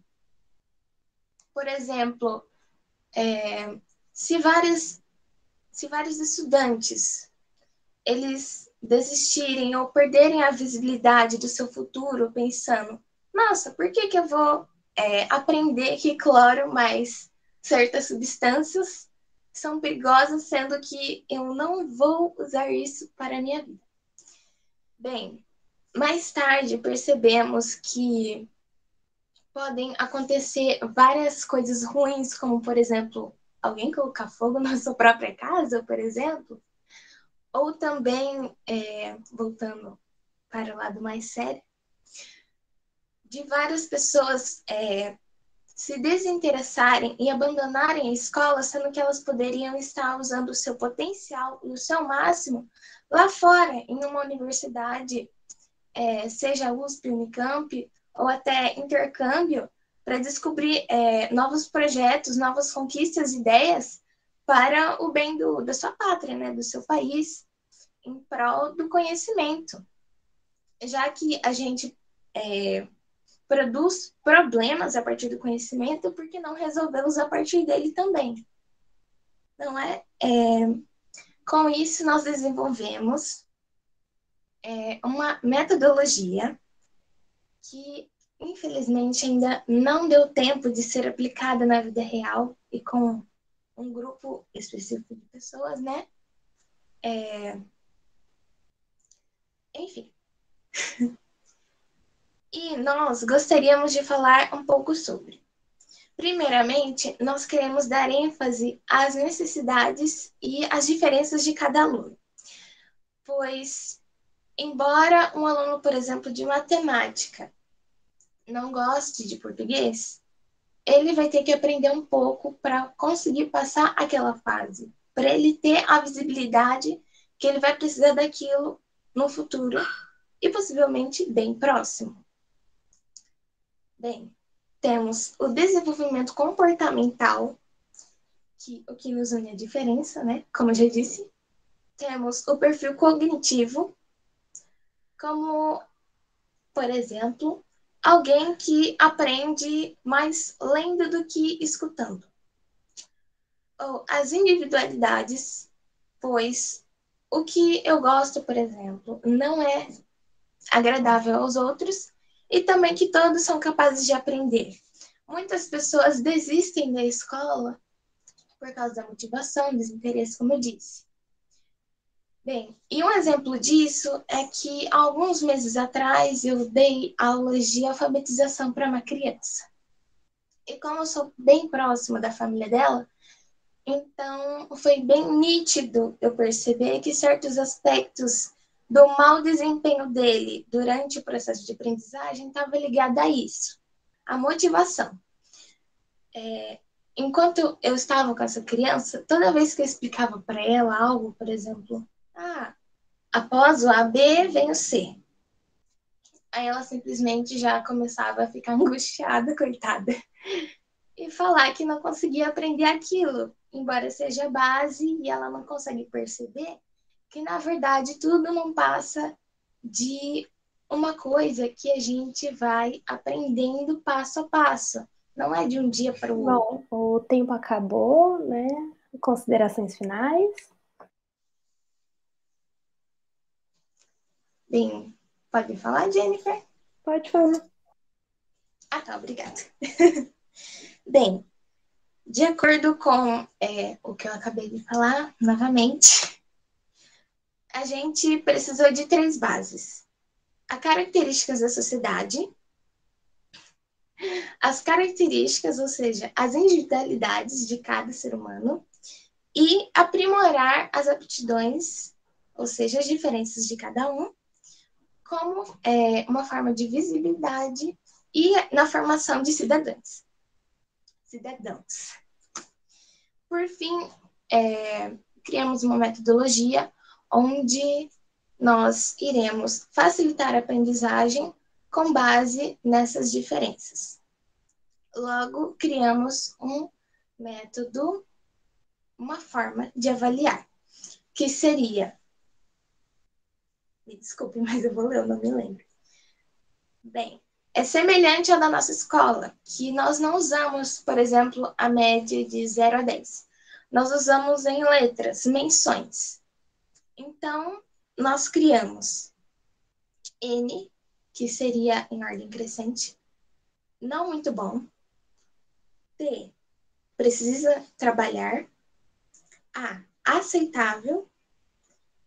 E o E e o O, que eu diria que estão na mesma categoria, que seria, respectivamente, excelente e o O, ótimo, que superou as expectativas. Bem, é isso. Infelizmente, não podemos praticar na realidade. Vou passar a palavra a Jennifer. Eu não tenho nada a acrescentar, pode passar para a parte de considerações, já que o tempo acabou. E muito obrigada. Bom, primeiramente, parabéns, meninas, pelo trabalho. O trabalho ficou muito bom. E agora eu vou passar a palavra para os avaliadores. Avaliadores, vocês têm 30 minutos. Pode começar pela Beatriz. Gente, em todos os congressos que a gente participa, cada dia o tempo vai diminuindo mais, né? Antes era 20 minutos, agora é 15 minutos, depois é 10 minutos, e aqui a gente tem mais tempo para falar, uma maravilha, estou super feliz. Acho que o Thales deve estar sentindo a mesma coisa que eu. Bom, meninas, que tema importante, que tema relevante, né? E contemporâneo, né? Todo conhecimento que a gente vai gestando, especialmente nas ciências que a gente chama de ciências sociais, eles, na verdade, vêm de demandas sociais, né? Vêm de transformações que o mundo vai passando, e a ciência tenta capturá-las, né? Com o menor delay possível, vamos dizer assim. Então, eu vejo esse tipo de trabalho se enquadrando bem nessas grandes mudanças que a nossa sociedade vem passando, especialmente em termos das mídias digitais, do advento da internet, das mídias de massa, que por vezes chamaram assim, e hoje, mais que nunca, pela pandemia, né? E eu gostaria de ressaltar só um ponto, que vocês falaram do desinteresse, e desculpa, não foi a Jennifer, foi a Isabela, até falou da tentativa de alfabetização, né? E o desinteresse, o desespero, e de fato, a evasão, segundo alguns dados de um livro que vocês certamente vão ter que consultar, que se chama Redes ou Paredes, da Paula Sibilha, a evasão escolar, ela se dá principalmente pelo desinteresse. É o principal motivo de abandono da escola por parte dos jovens, especialmente, acho que esse dado vem de jovens de 15 a 17 anos, né? O livro, aliás, é uma fonte de dados muito importante para vocês. Por que isso? Porque, de fato, a escola, como a gente conhece, ela fincou seus alicerces numa cultura que a gente chama de letrada, que é a cultura do livro, que é a cultura da repetição, que é a cultura da hierarquização entre professor e aluno, do professor estar à frente, tomar a palavra e ser o sujeito do conhecimento naquela sala de aula. E isso, claro, vem sendo questionado, a sala de aula vai se esvaziando nesse sentido de interesse, porque tem muitas outras coisas mais interessantes para fazer, né? Tem mídias sociais, tem videogame, tem, enfim, milhares de outras coisas mais interessantes, então a escola tem de correr atrás disso. Só que muita bibliografia já foi escrita sobre isso. A gente tem, por exemplo, aí o advento das metodologias ativas, que estão tão na moda hoje. Qualquer concurso que a gente vai prestar, a gente tem que pôr lá que tipo de metodologia ativa a gente vai utilizar, né? Então, eu acho que isso daí pode ser muito trabalhado por vocês, tá? As propostas já existentes, as linhagens já existentes dentro do contexto da área de saber da educação, e que convergem de alguma forma com essa ousada aí metodologia que vocês estão propondo, que eu achei muito interessante, que eu até vou encerrar em breve aqui já o que eu estou falando, que eu gostaria de ouvir mais sobre isso, né? E outra questão que eu acho que também tem de ser explorada é a questão do treinamento dos professores, porque o conhecimento não pode ser só baseado nas necessidades do aluno, a gente tem de levar em consideração as necessidades dos professores e como que eles vão atender essas necessidades desses alunos, né? Muitas vezes a gente vê que tem professores desesperados, porque não tem os recursos, mesmo, por exemplo, no caso da primeira apresentação, né, da questão das Libras. Muitos professores não têm os recursos para fazer essas transformações em sala de aula, não têm o apoio necessário, o círculo e o treinamento necessário para isso. Acho que é um outro ponto aí a ser observado por vocês. Eu vou escrever aqui o nominho do livro da Sibilha e passo minha palavra para o professor Thales. Obrigado, Beatriz. Obrigado, gente, pela apresentação. Eu concordo com as palavras da Beatriz. Eu acho que é um tópico extremamente também urgente se discutir, né? Evasão escolar. Agora, com o Covid, a gente percebe como teve mais essa evasão, e aí também envolve diversas coisas, né? Como quem tem acesso ao mundo online, quem tem computador, quem tem internet, quem tem um ambiente para fazer isso, né? A gente vê a desigualdade subindo muito nesses últimos anos, né? As condições de fome, né, aumentaram muito. Então, eu acho interessante que vocês trazem essas duas questões, né? Tem a motivação, mas também tem um contexto social, que eu acho que ele é extremamente importante. Nesse sentido, eu vou partir um pouquinho daí para discutir um pouco o papel da escola, né? Se a gente for voltar na escola, que surgiu na Inglaterra após a Revolução Industrial, né, como vocês também pontuaram, ela foi para o letramento das pessoas para trabalhar, né? Então, precisou de um certo conhecimento para a Revolução Industrial poder caminhar. Se você sai da área rural, você vai para o urbano, você tem máquinas, você precisa aprender como manejar essas máquinas. Nesse sentido, a escola de hoje, ela não mudou muita coisa, porque ela atende, né, a necessidade do capitalismo. E aí a gente está num problema sistêmico, que é quais tipos de emprego o Brasil oferece. Vocês chegam a trazer um pouco isso no texto também. O Brasil, até uns anos atrás, ele estava tentando se reindustrializar, que isso significa que você precisa de mão de obra mais qualificada. Hoje a gente volta para um processo de desindustrialização e terceirização, quer dizer, produção de commodity. O que isso significa no final do dia? Que você precisa só de chão de fábrica, né? Então, a gente entende que a escola, do jeito que ela está, principalmente as públicas, né? Ela é um projeto do capitalismo para fornecer mão de obra barata. E aí, um sujeito de 15 anos, com uma taxa de desemprego de 16%, 18%, ele vai fazer o quê, né? É exatamente isso. Qual que é a motivação dele de pensar, putz, eu vou para a escola, depois eu quero fazer uma faculdade. As pessoas que estão se formando, por exemplo, na minha geração, eu tenho 28 anos, eu vou terminar meu doutorado em 1 ano e eu não sei se vai ter emprego para mim, porque o Brasil tem sido atacado sistematicamente no campo da ciência também, né? Então, não tem emprego para cientista, por exemplo, como tinha alguns anos atrás. E aí, eu acho que é um ponto que precisa ser flexibilizado no texto, se eu não me engano, está na introdução, quando vocês falam que tem emprego e não tem mão de obra qualificada. Eu iria um pouco na contramão disso. Tem mão de obra qualificada, claro que ainda falta alguma mão de obra qualificada, mas não é interesse do Brasil produzir mão de obra qualificada, porque não há emprego nesse sentido para essas pessoas. O Brasil é chão de fábrica, infelizmente, né? A gente tentou sair disso na década passada e a gente está voltando para isso, mergulhando de cabeça, né? Tanto que vocês podem observar nas notícias fugas de cérebro do Brasil, fugas de cientista. Todas essas pessoas que têm maior qualificação, e provavelmente elas vieram da classe média ou de classe alta, porque quem pode fazer pós-graduação sem bolsa, né, e continuar nisso é quem tem família com dinheiro, né? E também a gente pode entrar num recorte racial, que os negros são mais pobres por causa enfim, de toda uma história do Brasil. Então, o meu ponto é mais nesse sentido de pensar, sim, que precisa entender as motivações, mas a gente tomar um pouco de cuidado para não responsabilizar individualmente, entendeu? A pessoa não teve sucesso porque ela não teve motivos, porque ela não teve amparo, ou XY. Isso é muito do neoliberalismo, né?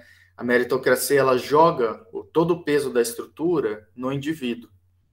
E aí, então, eu recomendaria vocês fazer essa articulação. Vocês citam que tem o peso social, mas fazer essa articulação. Por que não há motivação? Por que eu não quero estudar, né? E aí vai entrar tanto questões emocionais, com certeza, né? A gente também está num boom de depressão e ansiedade. O Brasil é um dos países mais depressivos e ansiosos do mundo, tem pesquisa sobre isso. Mas lembrar quais são as condições materiais disso, né? E aí, se a gente voltar lá em Marx, ele vai falar sobre isso, que a educação devia ser para o ser humano e não para o capitalismo.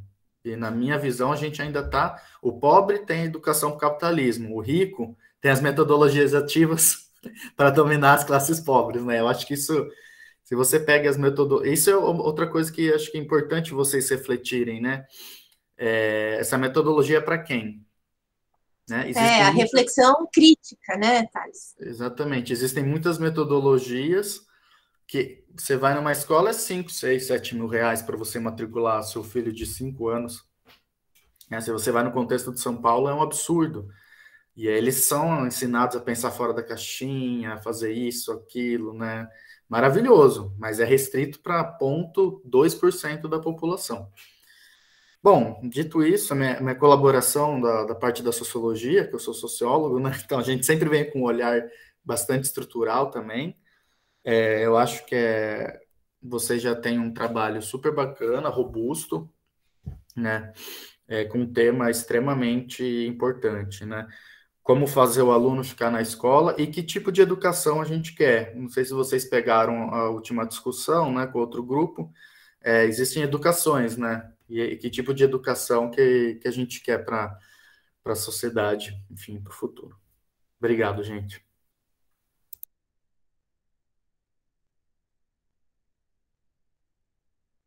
Não, meninas, se vocês quiserem fazer mais alguma consideração, ainda tem tempo.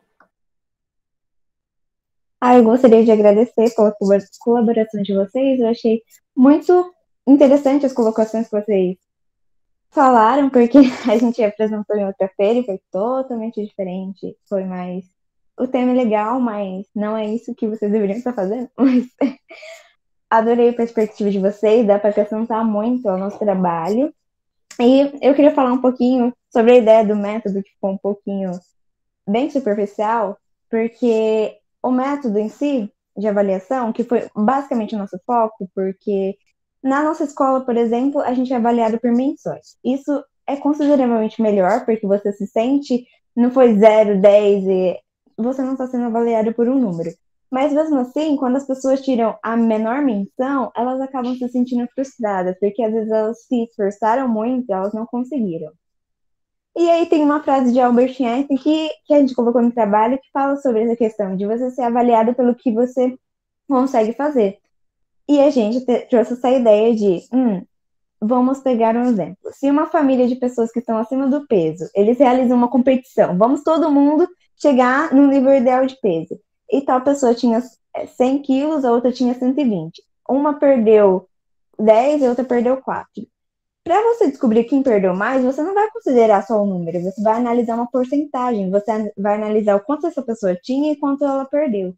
Se a gente pegar esse método e você analisar o como você era e o quanto você melhorou, ao invés de só padronizar e falar, acertou 10, você tira 10, acertou 5, você não consegue.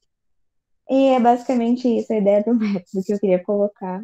E muito obrigada mais uma vez. Eu só queria colocar uma última coisa que eu acho que eu não me fiz muito clara. Quando a gente fala de desinteresse, que eu até citei a Paula Sibilha, a gente também está falando de uma cultura, né? De uma questão cultural. A evasão, óbvio, eu dei uns exemplos também muito específicos, né? Não é só o WhatsApp, não é o interesse só porque tem coisas mais legais para fazer, mas é o que a minha educação familiar, cultural, me ensinou sobre educação escolar. Por que eu devo continuar lá? Será que aquilo vai me trazer algum benefício? É também o que o Thales está falando. A gente vive no Brasil uma série de paradoxos, né? Eu estou na mesma situação que ele. Para completar, eu sou mais velha que o Thales. Então, e não terminei meu doutorado também. Então, a gente fica nessa coisa, né? A gente estudou todos esses anos e faz graduação, faz mestrado, faz doutorado. Quantos anos a gente não está estudando, investindo nisso, para chegar em um panorama no qual não tem muita saída, assim. Né, no qual a gente nunca vai poder, nunca não, né? Mas assim, pelo menos na atual circunstância, até 2022, vai ser muito difícil a gente conseguir chegar no posto que a gente quer, né? Então, é bastante complicado e eu acho que a questão cultural também aí vai trazer dicas para vocês, né? Como que esses sujeitos que evadem, o que eles acham sobre a educação, o que eles acreditam sobre a educação, como eles foram educados sobre isso, né? Então, só esclarecer esse ponto aí. Eu acho fundamental isso, né? Eu imagino que você passe pela mesma questão. As pessoas que apostam em áreas de estudo que não são tão prestigiosas quanto medicina, engenharia, por exemplo, sofre muito. Então, a família não entende. Quer dizer, eu passei a vida inteira escutando que eu tinha que estudar. Mas a partir do momento que eu fui para a pós-graduação, minha família você já só estuda. Como você está estudando desde que foi tudo? né? Faz 10 anos, 11 A gente anos que eu chora estou na junto. faculdade, né? E então, assim, também tem isso, que é quais a gente chama no Brasil profissões imperiais, né? Porque de fato vem desse prestígio do império, que é engenharia, é medicina, e na época tinha o padre, né? Toda família muito rica, ela precisava dessas três pessoas na família, né? Aquela historinha que a gente escuta, era muito isso. Você vai ter que ser engenheiro, se vira. Você vai ter que ser médico. Claro que eles tinham as condições materiais para tanto, né? Lá no Império eles mandavam os filhos para estudar na Europa, só os homens, né? As mulheres não. As mulheres tinham que ser máquina de outros filhos, fazer mais filhos. Então é um tema extremamente complexo, porque ele traz, ai gente, desculpa, esses diversos olhares, essas diversas, tem uma clivagem de classe, de raça, né, enfim, quais são as motivações ou não. Para uma classe média alta, não tem dúvida que o filho sabe que ele vai estudar, não tem essa escolha, né? Para uma classe média baixa, muitas vezes ou ele vai fazer outra coisa, ou é um projeto de ascensão, né? A mãe e o pai dá de tudo para o filho tentar ir para uma faculdade, e aí chega agora a gente não tem emprego, porque não tem posto de trabalho para gente qualificada. Porque não está tendo nem para gente que não é qualificada, não está tendo para ninguém, né? Nesse momento, na verdade. E aí eu percebo, agora que eu estou morando em outro país, o quanto a educação aqui é valorizada. Quando eu falo que eu faço doutorado em sociologia, as pessoas falam, nossa, mas que área interessante, uma área, né? Eu, por exemplo, estudo habitação social, são programas para fornecer casa para pessoa pobre. Então, a minha ideia de estar aqui é desenvolver ferramentas, né, que possam ser aplicadas no Brasil para melhorar a nossa situação habitacional. No Brasil, isso é uma piada. Você falar isso com uma pessoa, ela vai dar risada da sua cara. A gente está na raça estudando das ciências sociais aqui. Vontade de desistir às vezes não falta.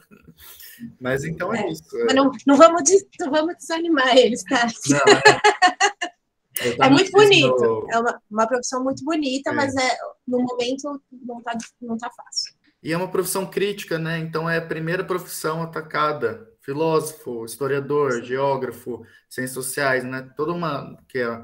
São escolas de pensamento críticos à sociedade, governos autoritários tendem a atacar, né? Primeiro, esses tipos de profissão e dizer que só as técnicas que são válidas, né? Mas a gente sabe que não é bem assim. Enfim, já me estendi demais aqui. E se vocês quiserem colocar mais alguma coisa.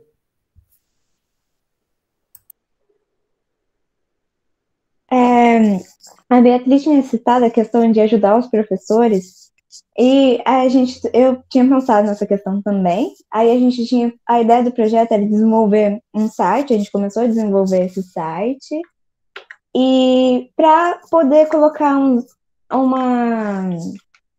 espaço para ajudar os professores em si e os próprios alunos a se expressar. Ai, calma aí.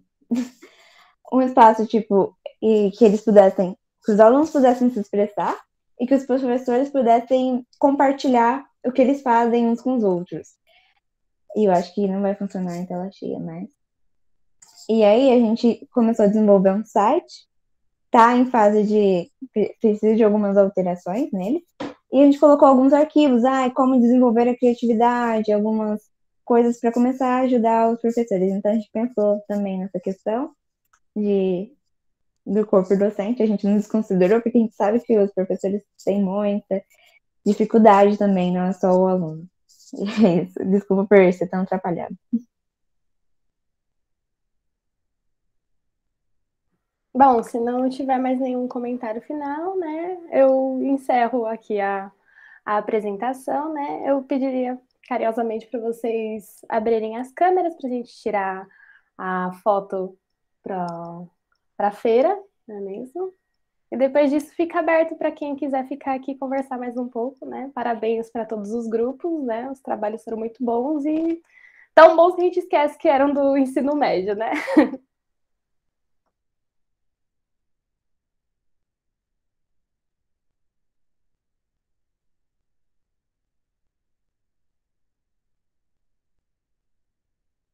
Obrigada, gente. Então, está aqui encerrada a apresentação. Quem quiser conversar um pouquinho aqui, conhecer um pouquinho dos nossos avaliadores que são, né, maravilhosos aqui, até eu mesmo aqui faço uma coisinha ou outra ali no meio, né, mas ainda assim tô um pé perto deles, um pé perto de vocês, né? Ai, muito obrigada pelas considerações de vocês, de verdade. Eu tinha desanimado totalmente com essa coisa de pesquisa, porque a última feira que a gente participou não foi muito interessante.